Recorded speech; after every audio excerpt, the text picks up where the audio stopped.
Daniel capítulo 1, acompanhem a leitura deste texto. Diz assim: No terceiro ano do reinado de Jeoaquim em Judá, Nabucodonosor, rei da Babilônia, veio a Jerusalém e cercou a cidade. O Senhor lhe deu vitória sobre Jeoaquim, rei de Judá, e permitiu que levasse para a terra da Babilônia alguns dos utensílios do templo de Deus. Nabucodonosor os colocou na casa do tesouro de seu Deus. O rei ordenou que Aspenaz, o chefe de seus oficiais, trouxesse ao palácio alguns jovens israelitas da família real e de outras famílias da nobreza. Disse o rei: Escolha somente rapazes saudáveis e de boa aparência, que sejam instruídos em diversas áreas do conhecimento, que tenham entendimento e bom senso, e sejam capacitados para servir no palácio real. Ensine a esses jovens a língua e a literatura da Babilônia. O rei determinou que recebessem de suas próprias cozinhas uma porção diária de alimento e vinho. Os rapazes seriam treinados durante 3 anos e depois passariam a servir o rei. Daniel, Ananias, Misael e Azarias, todos da tribo de Judá, estavam entre os escolhidos. O chefe dos oficiais lhes deu novos nomes babilônios. Daniel passou a ser chamado de Beltesazar, Ananias de Sadraque, Misael de Mesaque, Azarias de Abednego. Daniel, porém, decidiu não se contaminar com o vinho que o rei lhes tinha dado, com a comida e com o vinho que o rei lhes tinha dado. Pediu permissão ao chefe dos oficiais para não comer esses alimentos, a fim de não se contaminar. Deus havia feito que o chefe dos oficiais mostrasse compaixão e simpatia a Daniel. Apesar disso, Aspenaz disse: Eu tenho medo de meu senhor, o rei. Ele determinou o alimento que vocês devem comer e o vinho que devem beber. Se ficarem com aparência abatida em comparação aos outros rapazes da sua idade, temo que o rei mande cortar a minha cabeça. Daniel falou com o assistente designado pelo chefe dos oficiais para cuidar dele, de Ananias, Misael e Azarias. Faça uma experiência conosco. Durante 10 dias, dê-nos apenas legumes para comer e água para beber. Terminados os 10 dias, compare a nossa aparência com a dos outros rapazes que comem a comida do rei. Depois, decida de acordo com o que você vir. O assistente concordou com a sugestão e fez a experiência com eles durante 10 dias. Passados os 10 dias, Daniel e seus 3 amigos pareciam mais saudáveis e bem nutridos que os outros rapazes, que se alimentavam da comida do rei. Depois disso, o assistente só lhe dava legumes em vez de da comida e do vinho servidos aos outros. Deus concedeu aos 4 rapazes aptidão incomum para entender todos os aspectos da literatura e da sabedoria. E a Daniel concedeu a capacidade especial de interpretar sonhos e visões. Ao término do período de treinamento ordenado pelo rei, o chefe dos oficiais levou todos os rapazes a Nabucodonosor. O rei conversou com eles e nenhum impressionou tanto quanto Daniel, Ananias, Misael e Azarias. E assim passaram a servir ao rei. Sempre que o rei os consultava sobre alguma questão que exigia sabedoria, discernimento, observava que eles eram 10 vezes mais capazes que os outros magos e encantadores do seu reino. Daniel continuou no palácio até o primeiro ano do reinado de Ciro. Amém. Vamos orar? Senhor, a tua palavra, lida com reverência, ouvida com reverência e estudada sob a iluminação do teu Espírito Santo, é poder em nossas vidas. Fala poderosamente a cada um de nós aqui. Te pedimos em nome de Jesus. Amém. Resistindo aos dias difíceis. Esse é o tema da meditação nossa nesta noite. Existem dias e situações que realmente nos colocam à prova. Naturalmente, nem todos os dias são bons. Se nós olharmos na Bíblia, a Bíblia está recheada de exemplos. Por exemplo, Jó. Vamos analisar um pouquinho só o momento em que Jó, de uma vez só, perde todos os seus filhos. Morrem todos em uma tragédia. Imagina, 10 caixões, 10 filhos, de uma só vez. A Bíblia, ela nos conta a história do pai do filho pródigo. O filho pródigo diz para seu pai: não quero mais viver na sua casa, não quero mais conviver com o senhor, com a minha mãe, com os meus irmãos, eu não quero, eu quero pegar a parte da herança e ir embora. Imaginem o coração do pai do filho pródigo. Que dor, que coisa terrível ouvir de um filho: não quero mais conviver com o Senhor. Teríamos muitos exemplos, mas o que eu quero que a gente pense é: a vida traz para nós dias, circunstâncias difíceis. E eu creio que o texto que lemos apresenta 3 verdades que nos instruem acerca dos dias difíceis. Ajudam-nos a enfrentar esses dias. A primeira verdade: a vida com Deus não é a garantia somente de dias bons. Nós começamos a leitura do nosso texto com o anúncio de uma grande tragédia. Israel era a nação de Deus. Estes jovens aqui eram jovens de Deus. Eles eram da família real, eles eram da nobreza, eram jovens que dedicavam-se a fazer a vontade de Deus. Mas chegou um dia na vida deles em que um outro reino se levanta, toma conta de Israel e acaba com a nação de Israel. Israel deixa de ser nação naquele momento. Isso é trágico. Pensem nos dias de hoje. O Brasil, de repente, ser atacado por um outro país, deixar de ser nação. Não somos mais uma nação, não temos mais autonomia, não temos mais força para cuidar do nosso país. Pelo contrário, um outro país vem e agora é eles que mandam. Faça isso, faça aquilo. E foi muito doloroso para Israel. Israel é conhecido na Bíblia como as meninas dos olhos de Deus. E estes jovens estão vivendo os piores dias de suas vidas. De 14 a 16 anos, provavelmente. O profeta Jeremias, lá no seu livro, ele diz assim: melhor seria que todos tivessem morrido à espada do que viverem o que viveram, do que passarem o que passaram. Jovens da promessa, da aliança de Deus. É como se nós escolhêssemos 4 jovens aqui entre os que estão na igreja e falássemos: vocês agora vão ser despidos, amarrados e levados para uma viagem naquele tempo de 1.300 quilômetros. Os historiadores nos dizem que esta viagem demorava de 4 a 5 meses, debaixo do chicote, acorrentados, sendo ultrajados, envergonhados, cuspidos.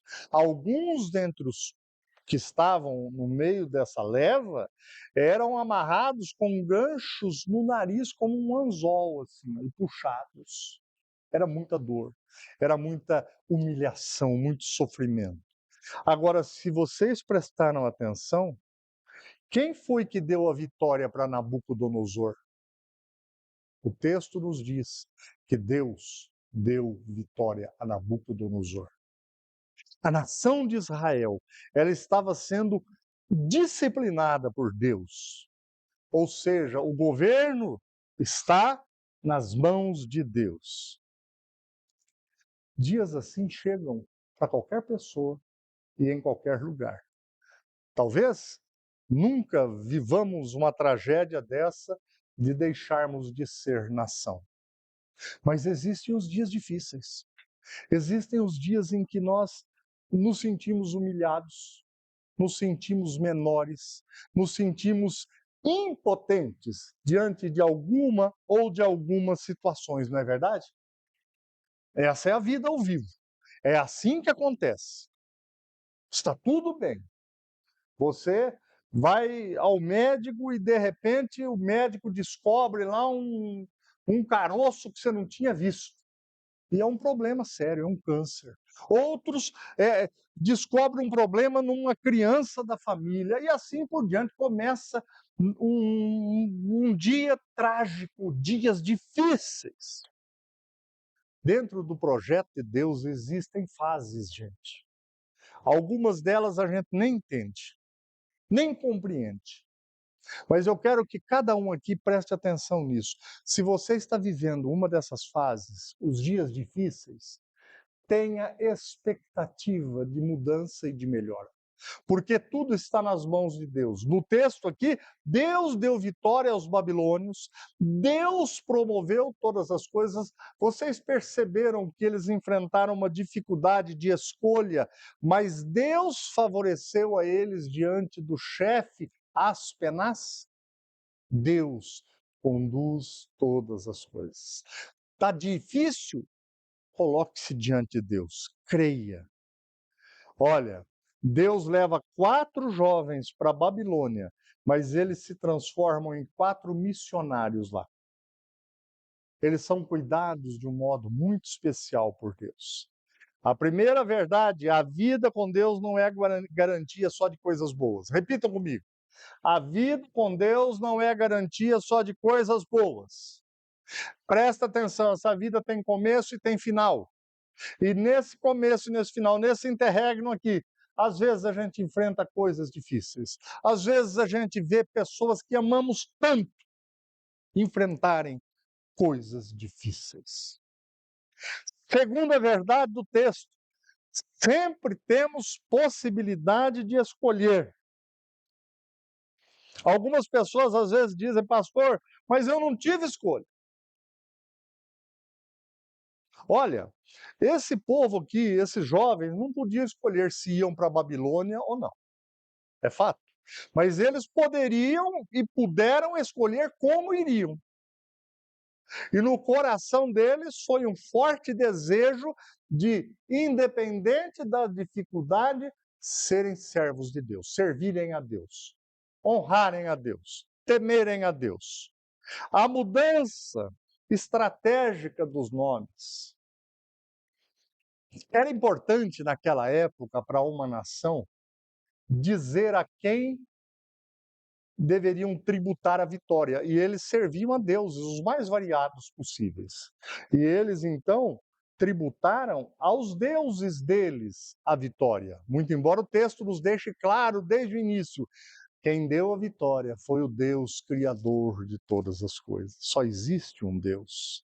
Mas eles, de tal maneira, tributaram a vitória que mudaram o nome desses 4 jovens. Todos eles tinham um nome que se referia a Deus, à bondade de Deus, ao conhecimento de Deus, à soberania de Deus no governo da história. Olha os nomes que eles receberam. Daniel, Beltesazar, debaixo da proteção de Bel, um dos deuses deles. Ananias, o Senhor é misericordioso, foi para Sadraque, debaixo do controle de Acu, um outro deus. Misael, quem é como o Senhor? Passou a se chamar Mesaque, quem é como Acu, o deus babilônico. Azarias, o Senhor é o meu ajudador, foi para Abednego, servo de Nebo. Sabe por que eles faziam isso, gente? Você, quando tira o nome da Simone, leva ela para um outro país, ela não tem mais nem nacionalidade, tira o nome dela e você põe outro nome, você tira a identidade dela. Você está esvaziando-a, assim como qualquer um de nós aqui. Eles fizeram isso para dizer: os nossos deuses nos deram a vitória. As situações, elas nos cercam, mas elas não podem entrar dentro da gente. Eu me lembro de um livro que eu li, Viktor Frankl. Ele esteve lá no regime nazista, em uma daquelas prisões. E ele somente não morreu e não sucumbiu àquela situação porque ele encontrou um motivo para viver. Ele todos os dias alimentava a sua mente e o seu coração. Eu tenho motivo para viver. Eu tenho a minha família, eu quero continuar o meu ofício da medicina, ele era psiquiatra. Irmãos, durante os dias difíceis nós temos que ter motivo para viver. Daniel e os seus amigos tinham a fé. E eles queriam honrar a Deus, fosse qual fosse a situação. Agora, eles deixam bem claro: sempre nós temos escolhas. Eles foram para a Babilônia, mas, embora estivessem na Babilônia, a Babilônia não estava neles. Eles poderiam dizer: olha, aqui não tem escolha, preciso comer o que o rei mandou, beber o que o rei mandou. Mas acontece que eles disseram: não, não vamos comer as comidas que o rei oferece. Sabem por quê, irmãos? Naquele tempo, todas as comidas eram primeiramente oferecidas aos deuses babilônicos. Ao saberem disso, eles tinham consciência: nós vamos nos contaminar. Nós cremos apenas em Deus e eles então. Agora, prestem atenção: o cristão, quem crê em Deus, não faz as coisas de qualquer jeito. Eles foram conversar com o responsável, um deles, Daniel, falou: olha, nós gostaríamos de ter uma alimentação diferente. Vamos comer só legumes? Não. O Aspenaz, responsável, disse: mas isso aí vai me trazer problemas, vocês vão ficar pálidos, vocês vão ficar frágeis perto dos outros. E ele falou: experimenta-nos durante 10 dias. E diz o texto que depois de 10 dias, eles estavam mais vistosos, mais fortes do que aqueles que comiam todas as comidas e bebiam vinho do rei. Deus usa, às vezes, coisas pequenas para nos preparar para as grandes. Esses jovens nem imaginavam que eles estariam dentro de uma fornalha de fogo ardente, ou seja, muito forte, muito bem alimentada, depois de algum tempo. E eles foram para a fornalha e nada lhes aconteceu. Daniel nunca imaginou que iria para dentro de uma cova cheia de leões famintos. Mas estas situações menores foram fortalecendo Daniel para aquilo. Sabem, nós, às vezes, vivemos alguns dias muito difíceis e nos preparam para outras situações. Talvez você está vivendo agora algo que vai te preparar para um momento que você vai precisar ter a sua fé robusta, fortalecida. Nós só aprendemos e somos fortalecidos quando Deus está conduzindo todas as coisas. O texto deixa bem claro, em 3 ou 4 momentos aqui, a ação e a governança de Deus em tudo que está acontecendo. Nós precisamos de firmeza e sabedoria diante do que a gente vive. No dia a dia nosso aí, gente, Campo Grande, onde a gente trabalha, onde nós estamos, a gente precisa escolher com decisão firme. Diz o texto que Daniel, ele decidiu: não vou me contaminar, nem ele, nem os seus amigos. Com certeza, agiu com sabedoria. Diz Romanos 12, 2: não vos conformeis com este século. É o apóstolo Paulo dizendo para a igreja: não tomem a forma do que está acontecendo perto de vocês, não. Vocês têm um livro que é a Bíblia Sagrada para orientá-los. Ou seja, não seja adepto da modinha, não. Se a modinha, ela faz bem para você, ela está de acordo com a palavra de Deus, não tem problema. Eu não vejo problema se eu usar a calça na canela, a calça balonê, usa o que você quiser. Mas se o que você aderiu à moda não honra a Deus, não faça isso. Eu tenho visto as pessoas aderindo a estilos de vida muito prejudiciais. Seja firme, você tem escolha.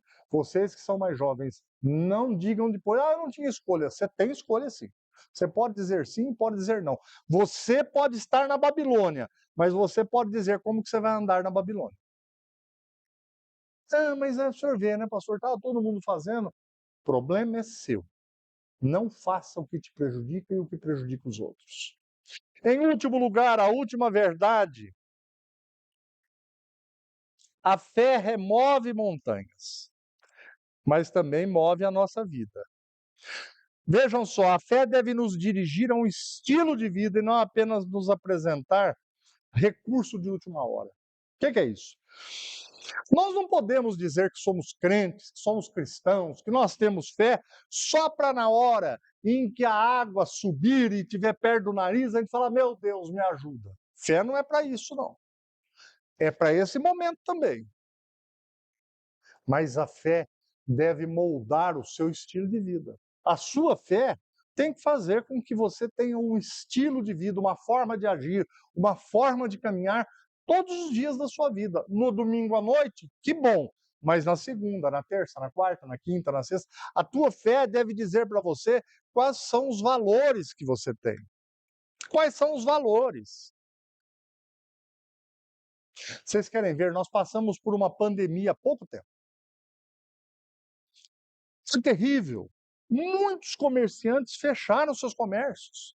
Eles não conseguiram sobreviver financeiramente. Muita gente quebrou financeiramente. Mas eu vi pessoas que negociaram todos os seus valores para entrar em um esquema, ou com prefeituras, ou com políticos, ou com traficantes, para sobreviver, e diz que foi sabido. Eu sou esperto. Você não é esperto nada. Você é uma pessoa sem princípios, sem moral, sem nada. Os teus filhos morreriam de vergonha de saber quem você é. Mas vi também pessoas simples lutando. Gente que foi mandada embora e chegou dentro de casa, no fogão que tinha em casa, na geladeira que tinha em casa, começou a fazer doce, o outro começou a fazer marmita. Olha, o brasileiro é um show à parte de gente que trabalha e é criativo. Nós não podemos viver de qualquer jeito, não, gente. Sempre nós podemos moldar a nossa vida de acordo com a nossa fé. Mas todos fazem, você não faz. Olhe para os homens e mulheres de Deus na Bíblia, eles não fizeram. As motivações nossas, gente, são importantes para Deus. O que motiva você a acordar e trabalhar? O que motiva você a fazer os cursos que faz? Qual é a tua motivação? Se ela for, pastor, eu quero ganhar dinheiro, não tem problema, mas se ela for só isso, se não existe na tua vida um padrão bíblico que diz respeito à tua fé, você está caminhando errado. A Bíblia nos diz em Mateus 6, versículo 33, buscai, pois, em primeiro lugar, o reino de Deus e a sua justiça, vírgula, e as demais coisas vos serão acrescentadas. Quais coisas, pastor? Todas, meu filho, todas. Dinheiro, saúde, bem-estar, relacionamento familiar. Mas busque primeiro o reino de Deus e a sua justiça. Os valores do reino de Deus, geralmente, eles não se casam com os valores que as pessoas têm nas mentes. A fé conduziu esse rapaz Daniel com humildade. Eles ficaram famosos, gente. Naquele tempo, é claro, não tinha internet, não tinha WhatsApp, Instagram, essas coisas, mas eles ficaram famosos. Eles ficaram conhecidos por serem aqueles que eram 10 vezes mais capazes do que os outros. E todos os jovens separados para ir para a Universidade da Babilônia eram jovens da nobreza e com alto poder de capacidade na inteligência. Eles tinham um QI mais elevado. Eles eram 10 vezes melhores do que gente capaz. Eles eram para ser arrogantes. Ou falar, com a gente ninguém pode. Nós somos os caras da Babilônia. Mas não, eles sempre se conduziram dentro de um padrão, porque a motivação deles era agradar a Deus em tudo que fizesse. Isso não significa que você vai viver todos os dias assim, eu vou comprar um carro, deixa eu ver se isso vai agradar a Deus. Eu vou comer macarronada, não é isso não. Agradar a Deus em todas as coisas é você ter uma conduta de tal forma que quando Deus olha para você, ele diz, essa pessoa está querendo me agradar.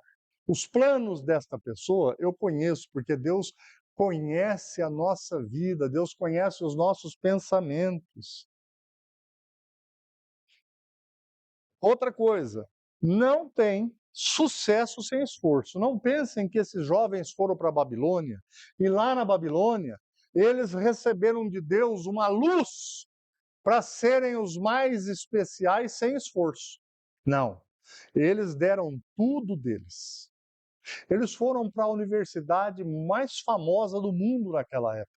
E eles, então, ali se aplicaram a estudar. A Bíblia diz que eles estudaram aprenderam uma nova língua, eles aprenderam toda a sabedoria da Babilônia, eles tiveram que aprender sobre bruxaria, sobre feitiçaria, eles tiveram que aprender sobre o mundo espiritual oculto, conforme a visão dos babilônios.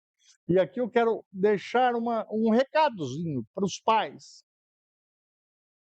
Nós não podemos ter medo que os nossos filhos vão para a universidade, embora a taxa o percentual de jovens que se desviam na universidade da igreja é muito grande.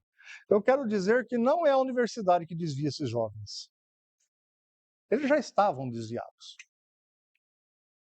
Agora, preparemos os nossos filhos e netos para que eles consigam chegar na universidade, subir no terreno do academicismo e lutar lá, como fez Daniel, como fez Mesaque, Sadraque e Abednego. Eles subiram no terreno da Universidade da Babilônia e foram 10 vezes mais capazes que eles. É assim, ó. Você é advogado, procure ser mais capaz. Você é médico, procure ser mais capaz. O que você for, você seja mais capaz. Na engenharia, numa empresa em que você é autônomo, não importa. Nós, povo de Deus, a Bíblia diz que nós somos luz do mundo. Mas nós temos que empenhar-nos em sermos melhores. As bênçãos de Deus acompanham aqueles que são fiéis. Para encerrar, vamos ler o último versículo aí do texto? O último que nós lemos? Todos juntos? Tem como. Está aí, Sônia? Versículo 21. Muito bem, leiamos juntos. Daniel.